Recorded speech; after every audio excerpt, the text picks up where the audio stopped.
Hello, everyone. Welcome to the Criterion Connection. I'm Wade. And I'm Joe. And we're here in somewhere different. It looks different. It's because I moved.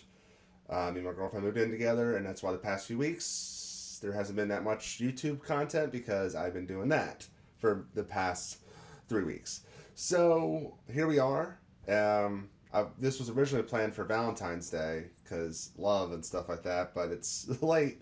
So we're doing 1995's Fallen Angels by Kar-wai, which is like the fifth one we've done.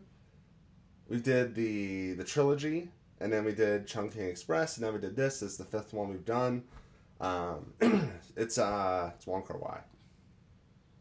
A little different though, a little different Kar-wai kind of film. It's more if he made a neo-noir film.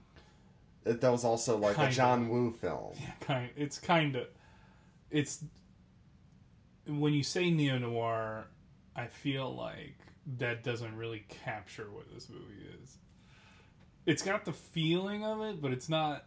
Yeah, to me, I feel like that's a reach.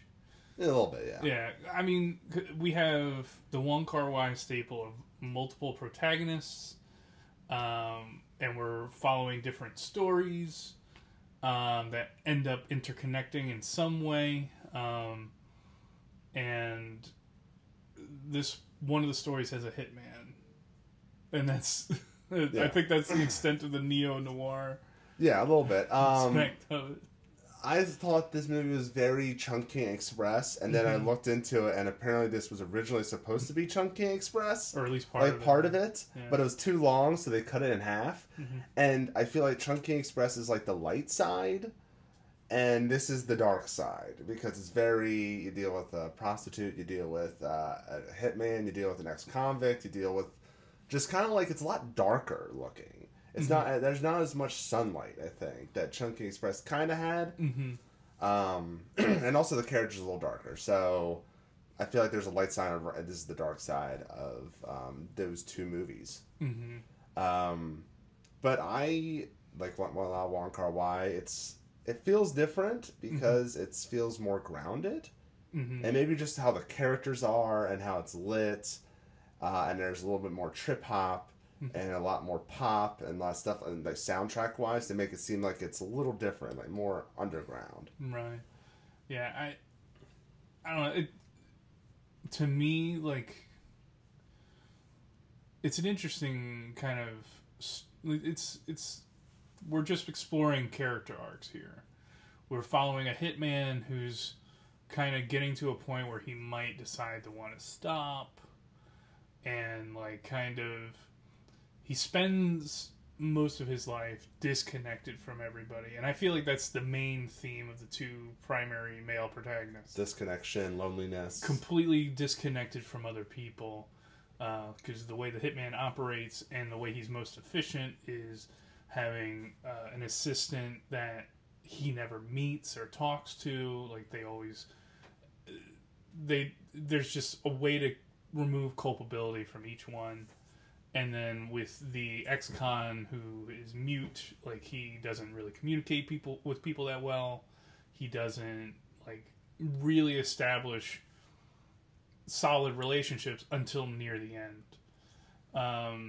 And his way of dealing with that is, you know, being kind of an oddball and like force feeding people, like taking up jobs in the closing hours, and then forcing other people to endure what his, I guess, whim of passion is that day. Yeah.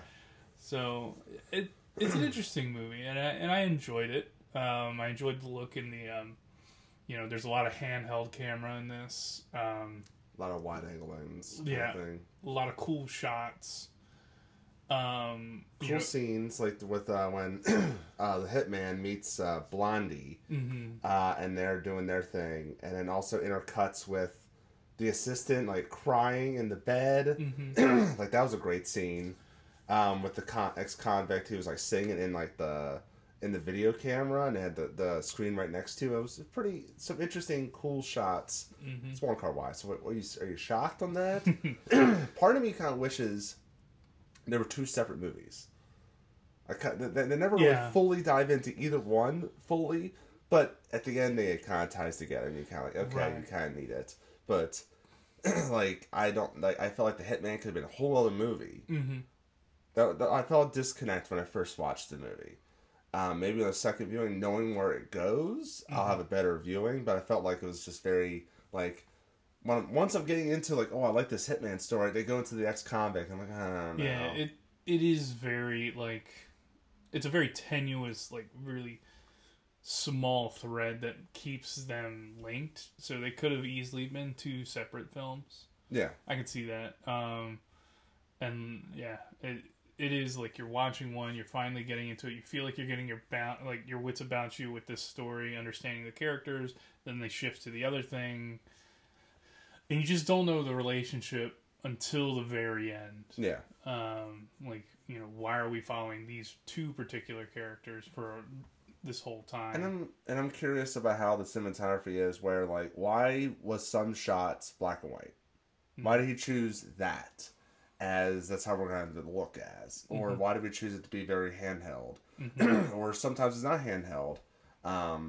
He should do more. He should definitely do. I don't think he still directs at this point, but he should definitely do action movies. Like I felt like when he was doing the shootouts, I'm like, I kind of like this. It's very John Woo. Yeah, John Woo with it's like dialed back John Woo. Yeah, yeah, it's really cool. I thought. Yeah. It's such a great time for like Hong Kong films at that point. It just couldn't help but be awesome. So Joe, would you recommend this film to the general audience? It wouldn't be my first Wong Kar-wai, but I probably recommend any Wong Kar-wai movie for the most part that I can remember off the top of my head. Yeah. It's a super interesting style.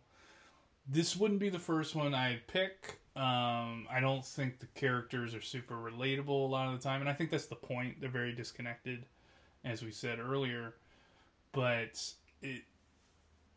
I feel like it's obviously got its like stylistic merits. The music's really cool. The stories, once you get your traction, is really interesting, and I think the one detraction is that we wish that we could have delved into them further. So yeah. I'd probably recommend it too. I'd recommend anyone on Kar-wai Surprise. But definitely, like you said, it's not In the Mood for Love. Mm-hmm. It's not even Chungking Express to me. Like this is definitely a movie he did. Mm-hmm. It's in the middle of the pack for me. I've not watched all of his movies, but it's in the middle of the pack right now for me. I like it more than 2046. Mm-hmm. And but not as much as In the Mood for Love. Right. I think it's hard that when you make one of the best movies of all time, it's real hard to top it.